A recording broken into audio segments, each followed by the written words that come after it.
In the past, biological research believed that life substances such as proteins store information, but soluble proteins were not truly regarded as having language functions. Taking soluble polypeptides, proteins between cells as cell language and analyzing and researching them by applying linguistic principles, what discoveries will there be? As a language, it should have a grammatical structure and perhaps functional structural components similar to punctuation marks. Could it be the site of protein glycosylation? Purposefully looking for these functional components is crucial. It can divide a long protein sequence into smaller fragments and eventually become functional units, facilitating in-depth research, deciphering, and understanding of cell language. The segmented cell language is similar to paragraph sentences or programming languages in computer programming. With more and more protein amino acid sequences being analyzed, using a computer to compare the relationship between amino acid sequences and functions can find common functional parts. The advent of AlphaFold focuses on the 3D structure of cell language and proteins, and at the same time pays attention to the spelling characteristics of language, which will help gradually decipher cell language. To further explore the intracellular process of cell language, it is found that cell language has astonishing similarities with the text processing of human language. The half-life of RNA is very short and it is extremely easy to degrade in vitro. Why is this?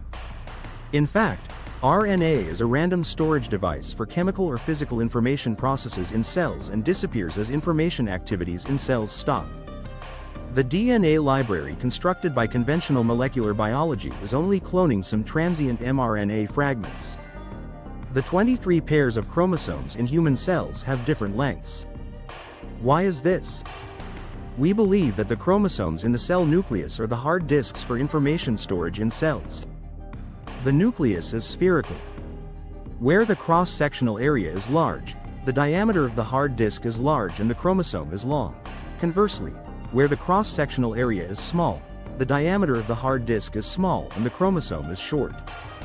At the beginning of individual development, genetic information solidified in specific base sequences has been stored in chromosome hardware. A large number of repetitive sequences form the remaining space of the chromosome hard disk, so that physical and chemical information is stored on the chromosome hard disk to form the cell's autonomous memory.